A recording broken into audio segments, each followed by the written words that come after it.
Que Dios les bendiga en este día, un día hermoso y especial en el que podemos compartir la palabra del Señor. Y quisiera en este día compartirles su palabra en el libro de Hechos, capítulo 1, versículo 3, que dice: a quien también después de haber padecido, se presentó vivo con muchas pruebas indubitables, apareciéndoseles durante 40 días y hablándoles acerca del reino de Dios. Muy bien, cuando estamos hablando de resurrección aquí, obviamente estamos hablando de Jesucristo, eh, el Jesús que vino a padecer en la cruz del Calvario, y obviamente aquí estamos viendo acerca del segundo paso del Señor, que fue la resurrección. Muy bien, la resurrección de Jesús fue, por supuesto, un tema de conversación muy importante en Jerusalén, sobre todo en el lugar donde él vivía, donde él estuvo. Fue un tema de discusión en el primer tiempo de la iglesia. No se olvide que los religiosos le pagaron incluso a los soldados romanos para que se quedaran en silencio y no divulgaran el hecho de que Jesús había resucitado, sino que más bien dijeran que sus discípulos lo habían sacado de dentro de la tumba y que ellos se lo habían llevado. Y de tal manera que había una gran discusión en aquel tiempo, sobre todo en el tema de los religiosos. Me imagino que la gente común también tiene que haber estado muy preocupado por el hecho de que ellos fueron también parte de aquellos que entregaron al Señor y ahora pensaban o sabían que estaba vivo. Es más todavía, ¿quién iba a pensar que un hombre que murió tan mal en la cruz resucitaría el tercer día?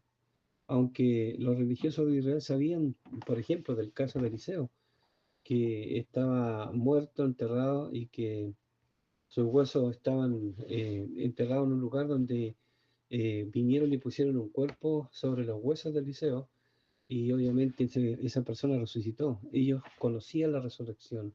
O sea, los religiosos de la época, aunque había una parte que no creía, ya, pero ellos, los fariseos sobre todo, creían en la resurrección. Y de hecho Juan 1:25 dice: y les dijo Jesús: yo soy la resurrección y la vida, y al que cree en mí, aunque esté muerto, vivirá. Entonces había una importante prueba, ¿no es cierto?, con el tema de Eliseo, de que sí la gente podía resucitar, y que fue lo que sucedió con Jesús. Eh, para Jesús, obviamente, la muerte no era un problema. Él ya había resucitado a Lázaro, al hijo de la viuda de Naín, también a la hija de Jairo. O sea, él ya había pasado por ese tema de ver mucha gente resucitada. Entonces, para él no era un problema, el problema era para la gente que estaba en aquel entonces, que no creían en la resurrección, que no creían en lo que había sucedido. Y obviamente en el templo habían dos corrientes de enseñanza con respecto al tema de la resurrección.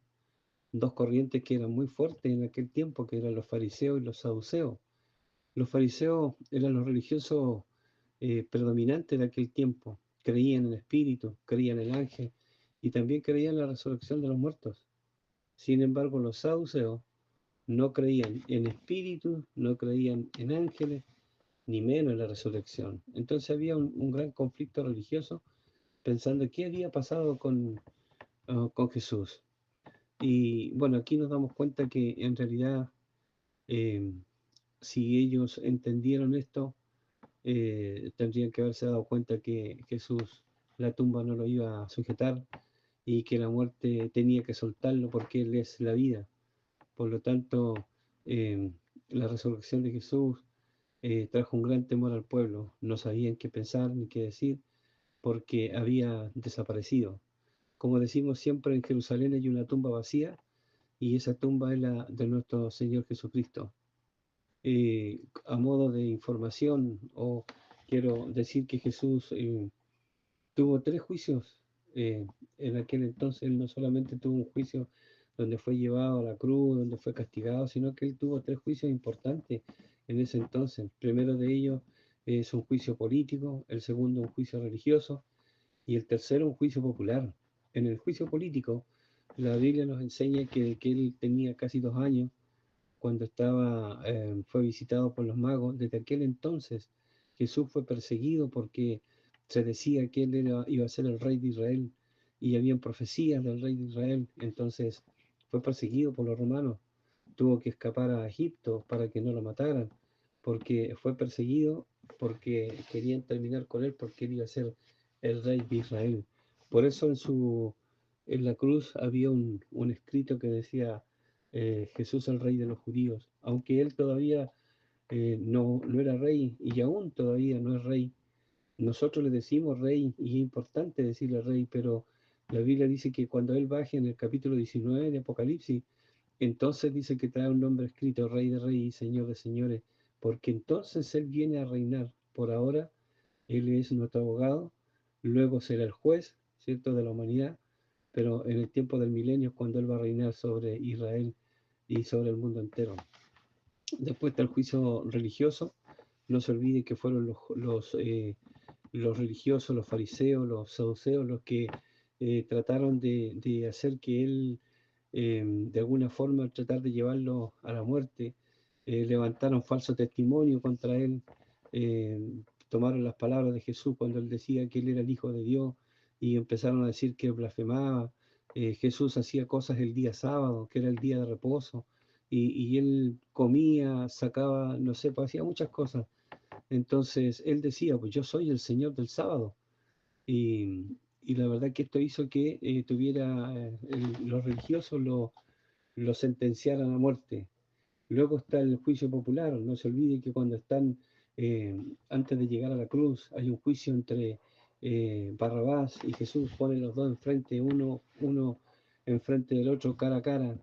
Y la gente, Pilato dice, ¿a quién quieres que os suelte? Y la Biblia nos muestra que la gente empezó a gritar, Barrabás, Barrabás, Barrabás.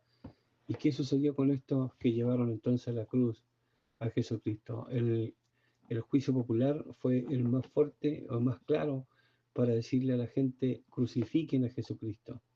Y ese hombre que había dado todo por Jerusalén, el que había traído paz a la gente, el que pudo alimentar mucha gente a través de los panes, los peces, el que multiplicó los panes y los peces, ese hombre que sanó al enfermo, que levantó al paralítico, ese hombre que le dio vista al ciego, ese hombre que sacó a los leprosos del campo de los leprosos, ese hombre que solo hizo el bien fue llevado a la cruz, producto de estos juicios, porque nadie pudo soportar el liderazgo de Jesús, la capacidad que él tenía, la humildad que él tenía y la capacidad que tenía de decir cosas, de enfrentar, porque él todo lo sabía.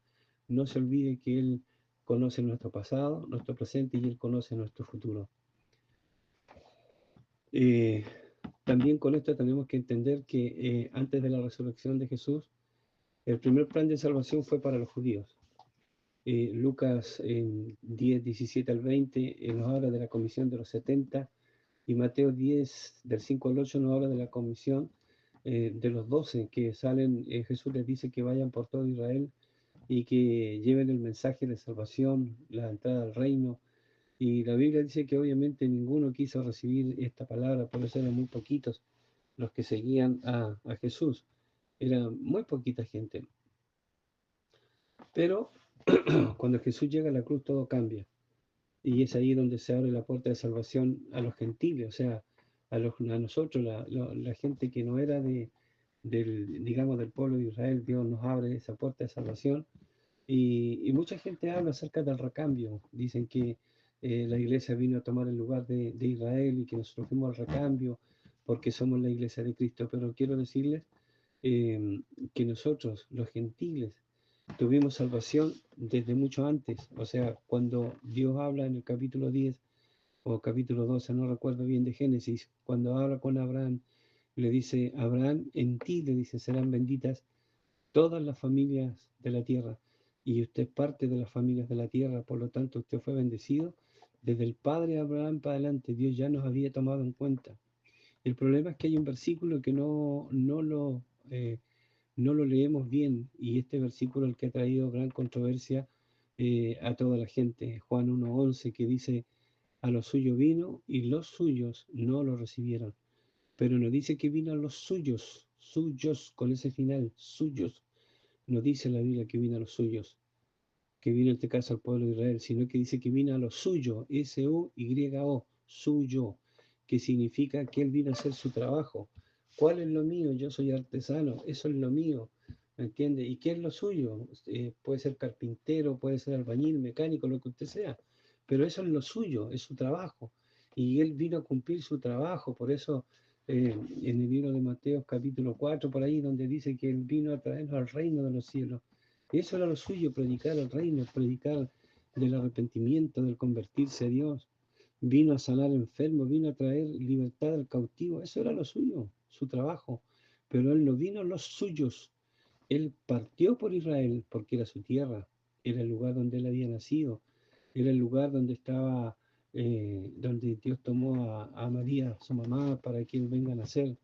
Por lo tanto, él tomó la nacionalidad judía, pero podía haber sido cualquier otro país. Sin embargo, Dios tuvo a bien tomar esa nación. Y como tomó esa nación, entonces él partió por ahí con la predicación. No se olvide que el Señor siempre nos dice que las cosas parten por la casa. Entonces uno tiene que partir por su casa. Cuando predican el Evangelio tiene que partir por su casa. Si no parte por su casa, ¿cómo vamos a ganar al mundo? Que es muchos de los errores que hoy cometemos, sobre todo la gente que está al frente de la iglesia, como pastores, que se dedican a predicar, le predican a Pedro, Juan y Diego, pero se olvidan de su familia, se olvidan de aquellos que están en su casa, cuando la primera iglesia que tenemos nosotros es nuestra casa, nuestra familia, y muchas veces nuestros hijos están perdidos en delitos, en pecados, simplemente porque nos olvidamos que esto comienza primero por casa. Jesús nos dejó esa gran enseñanza, Él partió primero por su casa, partió por la gente que estaba con Él, y luego de hecho Él mandó a predicar a los 70 y a los 12 después, para que prediquen en Jerusalén, no salgan del país, por decirlo así, sino que ellos estén preocupados de predicar en todo lo que era el reino, en este caso de Israel. Y luego de eso, después de su muerte, después de su resurrección, entonces cuando Dios se encarga del mundo entero. Escucha esto también. Muchas veces nosotros hablamos que en la cruz, ¿cierto? Siempre hablamos de la resurrección de Cristo y la gente siempre dice que Jesús venció la muerte. Y es verdad que la venció su muerte, la muerte de él, porque hoy día hasta el día de hoy la gente sigue muriendo.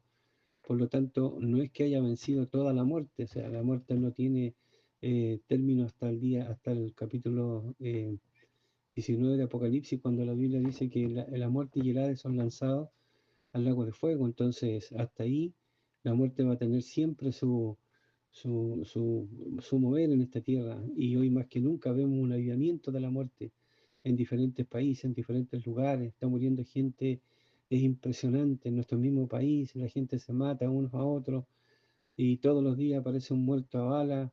Es porque la muerte está como en un avivamiento en este tiempo. Y es porque es el último tiempo, es el tiempo del fin. Entonces hay una gran preocupación de la muerte por llevar gente al infierno. Y Jesús cuando muere en la cruz, en la cruz no es importante su resurrección porque en la cruz Él no resucita. La gente siempre dice, Jesucristo fue a la cruz y venció la muerte. Lo que en realidad venció el Señor y que son cosas que yo jamás escucho, ¿me entiende? Son tres cosas importantes que nosotros tenemos que tener en cuenta con respecto a la resurrección. El primero está en el libro de Hebreos 2:14, que dice el Señor que Él venció al que tenía el imperio de la muerte, es decir, el diablo. Eso fue lo primero, Él venció al diablo en la cruz del Calvario. Con su muerte venció al diablo. Por eso nosotros lo vemos en Apocalipsis, ahí en los primeros capítulos, donde dice que Él bajó, cierto, al infierno y tomó las llaves de la muerte y del Hades.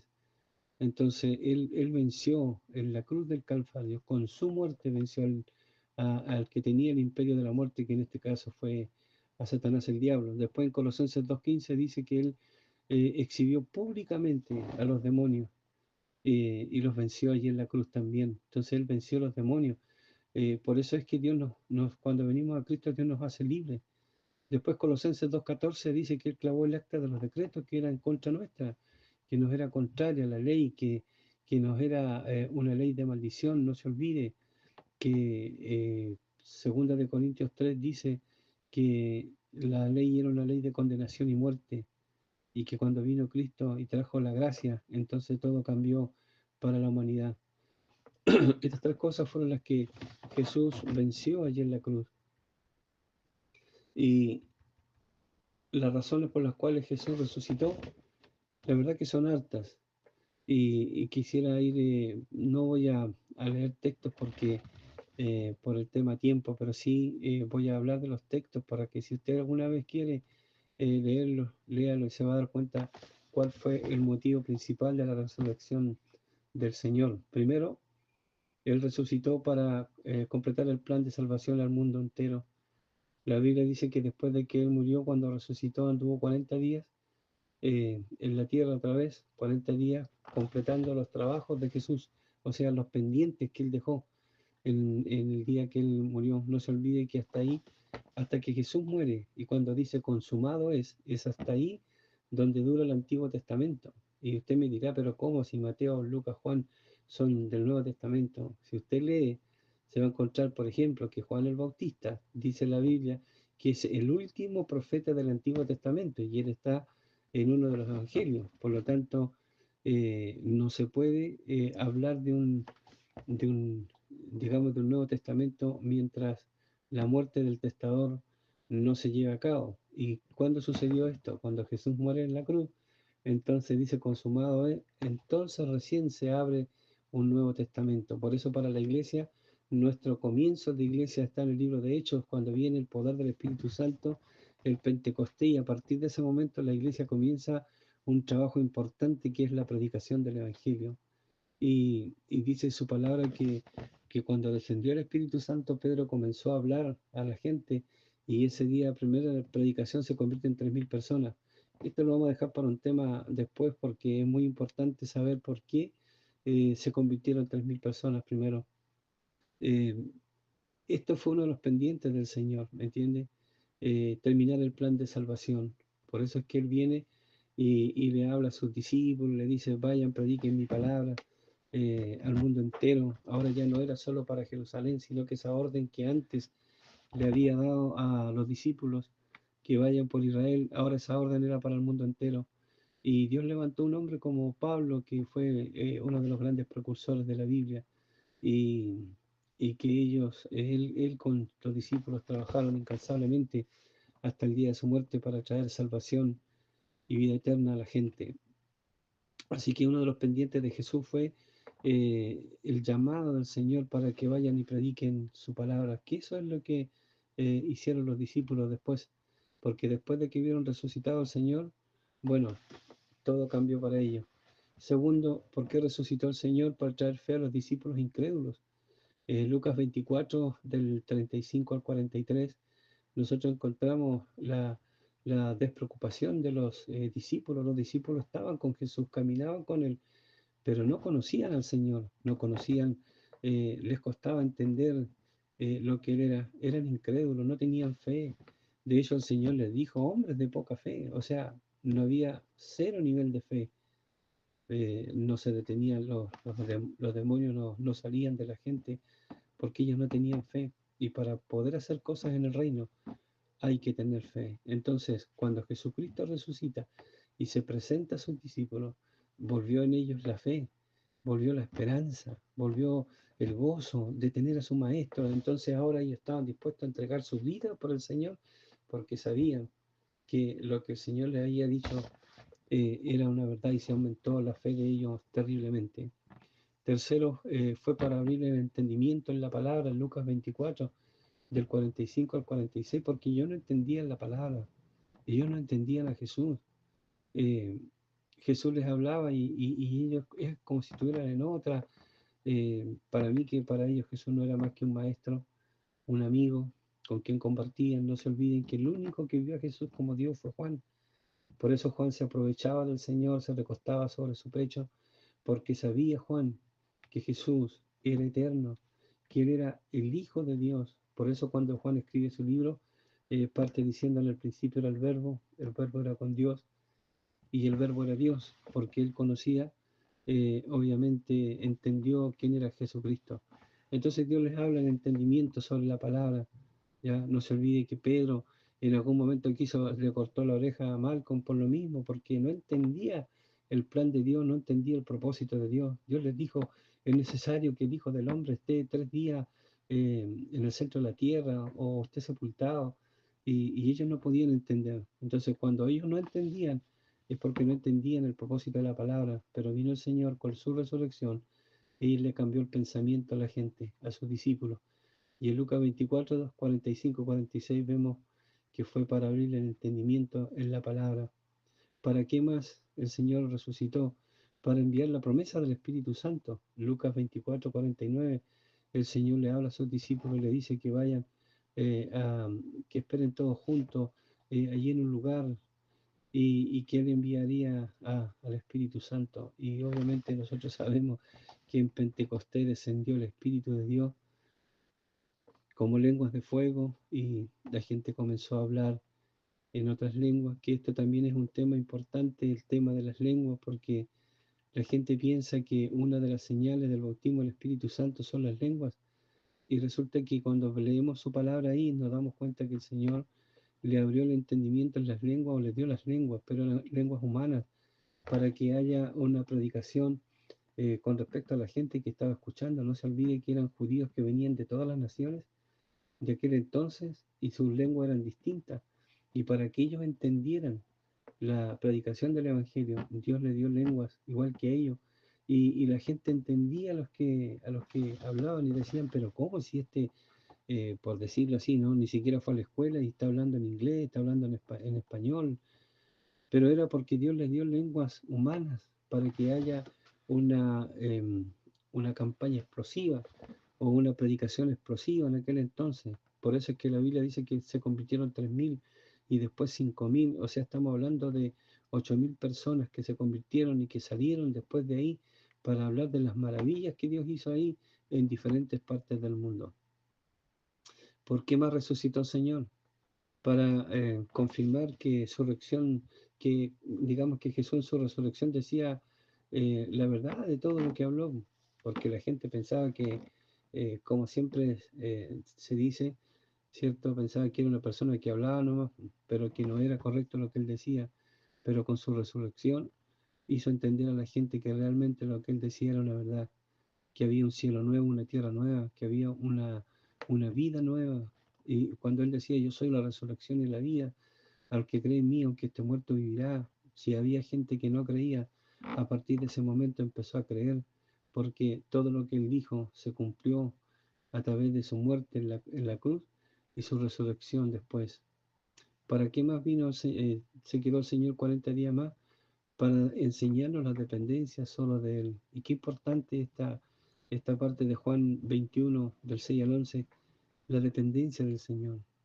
Porque hoy día nosotros, las personas que vivimos y que somos parte del reino, tenemos una dependencia del Señor. Y lamentablemente muchos de nosotros nos desviamos de la dependencia de Dios y empezamos a buscar a nuestra manera, a nuestra forma como nosotros pensamos que es correcta. Y la verdad que nos hemos encontrado solo con fracasos, porque no hemos aprendido a depender de Dios. Dios tiene todo bajo control. Él tiene todo bajo su mano poderosa. Y cuando Él quiere abrir para bendición, Él lo hace. Y cuando Él no quiere, no quiere nomás.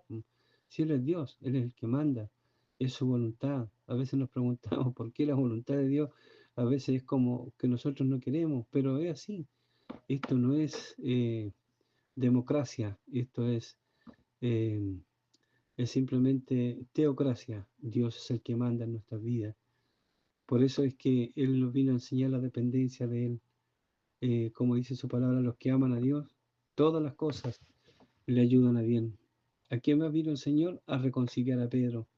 No se olvide que Pedro fue la persona impulsiva que digamos, no quiso decir que él andaba con Jesús, negó al maestro y se escondió, desapareció del escenario de la Biblia por un tiempo, hasta que viene el Señor en la resurrección y viene a reconciliar a Pedro. Entonces, Juan 21, del 15 al 18, el Señor vino a hablar con Pedro y a reconciliarlo y a decirle, Pedro, eh, bueno, siempre escuchamos ahí las palabras cuando el Señor le dice, Pedro, ¿me amas? Y él le dice, sí, apacienta mis ovejas, mis corderos después. Entonces vino el Señor a reconciliar a Pedro, y Pedro pudo volver al camino y se convirtió en el pilar, en uno de los pilares fundamentales de la predicación del Evangelio. ¿A quién más vino Jesús? A afirmar la fe de los discípulos. Los discípulos eran personas que no tenían fe. Sin embargo, después de esto, de que Jesús se les aparece, ellos estaban dispuestos a dar la vida por el Señor y creían en el Señor. Por eso es que cuando nosotros vemos a Pedro y a Juan que van al templo y están en la puerta de la Hermosa, que se llamaba la Hermosa, que era la puerta del templo, que se llamaba la Hermosa, y había allí una persona pidiendo dinero y ellos le dicen, no tengo plata ni oro. Sin embargo, le dicen, más lo que tengo te doy. Y nosotros vemos cómo este hombre se levanta automáticamente de donde estaba sentado, porque ellos le dieron lo más importante, que era volver a caminar, volver a la vida. Entró saltando y alabando a Dios. Entonces, la fe que ellos no tenían al principio, cuando no pudieron echar fuera un demonio, en el tiempo en que Jesús se fue y Jesús aparece y está con ellos, la fe se les multiplicó de tal forma que ahora ellos hacían lo mismo que hacía el Señor. De hecho, la Biblia dice que Pedro pasaba por los lugares y su sombra sanaba a los enfermos. O sea, era un poder extraordinario el que ellos tenían. Era tremendo lo que quedó después de la resurrección. Y obviamente ese mismo poder está para nosotros en este día. Usted tiene poder para hacer milagros, claro que sí. Usted tiene poder para echar fuera demonios, por supuesto que sí. Hay mucha gente que dice, ¿sabes qué? El Señor te reprenda, le dicen al diablo. Y no es una palabra que nosotros debiéramos usar, porque el Señor te entregó a ti el poder para hacerlo, me lo entregó a mí. ¿Entiendes? Nosotros somos los responsables de echar fuera los demonios, de traer la sanidad a la gente. Dios nos puso en esta tierra con ese propósito. Él nos dijo ahí en el libro de Marcos, cuando nos dice, vaya, prediquen mi palabra y estas señales seguirán a los que creen en mi nombre, echarán fuera demonios, sanarán enfermos. O sea, las señales están detrás de nosotros, pero somos nosotros los que tenemos que tener fe. Una palabra cliché que se usa en las iglesias cuando dicen, pasen al frente a recibir milagros solo si tiene fe.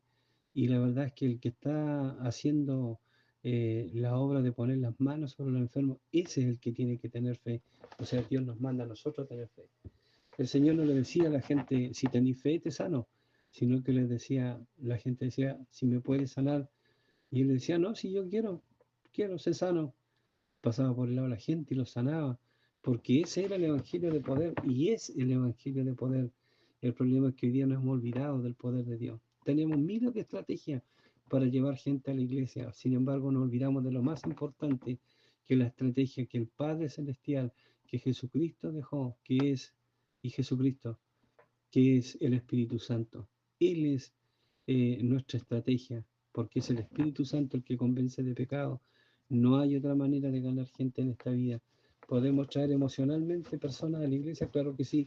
Y van a durar lo que ha durado la gente hasta el día de hoy cuando se traen emocionalmente. Tenemos un país lleno de gente que estuvo en la iglesia y hoy día no sirve al Señor. Sin embargo, cuando viene el Espíritu Santo y te convence de pecado, todo es distinto, todo es diferente, porque solo Él nos puede convencer de pecado. En este tiempo en que Jesús estuvo, también el Señor tuvo tres visitas importantes a sus discípulos.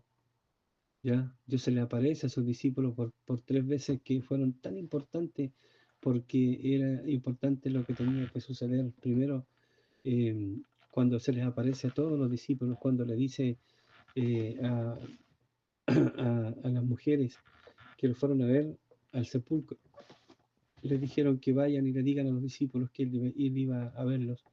Y, y obviamente ellos no creían,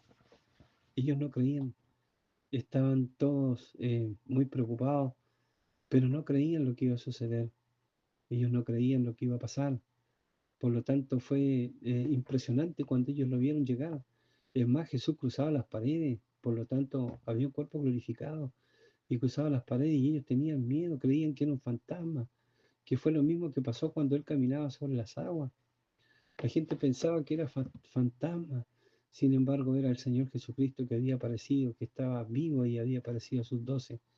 La segunda vez que se le aparece a los discípulos, él tiene una conversación con Tomás, quien no creyó a la resurrección, y Jesús le muestra sus manos y sus pies, y a partir de ese día Tomás creyó en el Señor. Por eso es que cuando hay un incrédulo le decimos Tomasito, porque Tomás no creyó al Señor. Y la tercera vez que el Señor aparece, vino a reconciliar a Pedro y lo manda a pastorear y le dice, y también le dice de qué muerte moriría para glorificar a Dios. Y es en esta parte donde el Señor cuando le dice a Pedro, Pedro le dice, ¿me amas? Y Pedro le dice, sí, Señor, sí te amo. Y lo vuelve a repetir hasta la tercera vez. Y Pedro dice, Señor, si tú sabes que te amo. Entonces el Señor le dice, Pedro, le dice a Pedro, bueno, apacienta mis ovejas. ¿Ya? Y que son las mismas preguntas que Dios nos dice, te dice a ti, me dice a mí. Te dice Juan, Manuel, Pedro, Norberto, ¿me amas? Daniel, Ernesto, ¿me amas? ¿Por qué? Porque el Señor nos está diciendo lo mismo que le dijo a Pedro, con la única diferencia que a nosotros no nos dice que apacentemos ovejas, sino que Él lo que en el fondo quiso decir, eh, si me amas, Pedro, hace algo por mí. Y eso fue lo que Pedro hizo, pues, apacienta mis ovejas. Hace algo por mí, Pedro. Si tú dices que me amas, hace algo por mí. Entonces Dios nos dice lo mismo a nosotros, que si yo lo amo, Dios me dice, hace algo por mí, predica mi palabra, restaura al decaído, levanta al que está en el suelo, preocúpate de llevarle salvación, vida eterna a aquellos que no lo tienen. O sea, hace algo por mí, visita a los enfermos, en la cárcel, en los hospitales, como dice su palabra. Tuve hambre, no me diste que comer, estuve en la cárcel, no me visitaste, enfermo, no me fuiste a ver. O sea, hace algo por mí. Y eso es como eh, la parte más importante de la resurrección de Jesucristo, que ahora había un mundo que conquistar, un mundo entero que había que llevar una palabra, y esta palabra no iba a ser otra cosa más que llevarla con hechos, no solo palabras, y llevar con hechos significaba hacer que la gente eh, pudiera recibir esa promesa de Dios y pudiera recibir las cosas maravillosas que Dios tenía para este mundo. Por último, Jesús resucitó para mostrarnos a nosotros que después de esta vida hay una mejor, y es una vida eterna, y nos invita a ser parte de su reino. Los que vieron subir al cielo, cuando Él sube al cielo, dijo uno de los ángeles, así mismo como lo viste subir, un día volverá. Entonces Jesús estuvo 40 días en la tierra para mostrarnos esto y obviamente muchas cosas más que no están aquí en esta predicación, pero que sí existen y que están y que son parte de las cosas que nosotros debemos vivir en esta tierra. Jesucristo resucitó para que tú tengas vida y vida en abundancia, para mostrarnos que después de esta vida nos espera una mejor, para decirnos que después de esta vida hay algo tan importante como la vida eterna. Así es que ahora podemos entender en parte por qué Jesucristo se quedó 40 días después de que Él murió en la cruz del Calvario. Así es que para concluir quisiera orar en este día por aquellos que no tienen al Señor, por aquellos que no han entendido a lo mejor la predicación del Evangelio, por aquellos que se están decidiendo, por aquellos que van a escuchar esta emisora y que necesitan un toque del Señor, también por aquellos que están enfermos, porque el poder de Dios no ha cambiado, es el mismo. Él cuando se fue le dijo a sus discípulos, vaya, prediquen mi palabra y obviamente van a alcanzar la salvación para la gente, pero también les dijo, estas señales seguirán a los que creen y en el nombre de Jesucristo se pueden restaurar vidas, sanar de enfermedades, libertar cautivos de espíritus demoníacos. Padre, en el nombre de Jesús te agradezco en este día, Señor, por poder hablar de tu palabra. Yo espero, Señor, que este mensaje sea un mensaje de vida, de esperanza para aquellos que están viviendo, Señor, situaciones complicadas en la vida. En el nombre de Jesús oramos por los enfermos, Señor, pedimos a ti milagros, Dios mío, creativos, milagros, Señor, sobre la vida de los aquellos que están padeciendo alguna enfermedad en los hospitales, en sus casas, Dios mío, postrados, Señor, tú levantaste a los paralíticos, tú le diste vista al ciego, Señor. Había un hombre de 38 años, Señor, que no podía bajar a las aguas cuando el ángel venía a mover las aguas. Sin embargo, Dios mío, cuando tú apareciste, Señor, solo te ganaste al lado de él y él fue sano, Dios mío. Quiere decir que tu poder no tiene límites. Señor, que tú no estás buscando gente que esté ahora enfermo o por mucho tiempo. Para ti no hay nada imposible, Señor. Oramos por eso y pedimos, Padre, que aquel que haya escuchado esta palabra pueda sentir también, Dios mío, que tú resucitaste con un propósito importante, Señor. Quiero mostrarnos el reino después de esta vida. Y te damos gracias, Señor, porque hemos entendido que tú nos llevarás al cielo, Señor, en el momento, Dios mío, que vengas a buscar tu iglesia. Padre, muchas gracias, te bendigo, bendice esta emisora, Señor, por la cual podemos hablar de tu palabra. Que Dios nos bendiga, Señor, cada persona, cada familia que escucha a través, Dios mío, de esta emisora. Bendice, Padre eterno, a todo nuestro país, Padre mío. Trae un avivamiento, Señor, para tu iglesia. Yo sé que tu palabra dice que cuando tú vengas, Señor, quizás no encuentres fe en la tierra, pero creo, Dios mío, por el poder de tu palabra, Señor, que tú puedes avivar tu iglesia. En la medida, Señor, que nosotros nos avivemos, que busquemos de ti, Señor, que nos esforcemos por el reino, tú puedes traer un avivamiento, Señor, para nuestras vidas. Padre mío, muchas gracias por tu bendición. En el nombre de Jesús. Amén.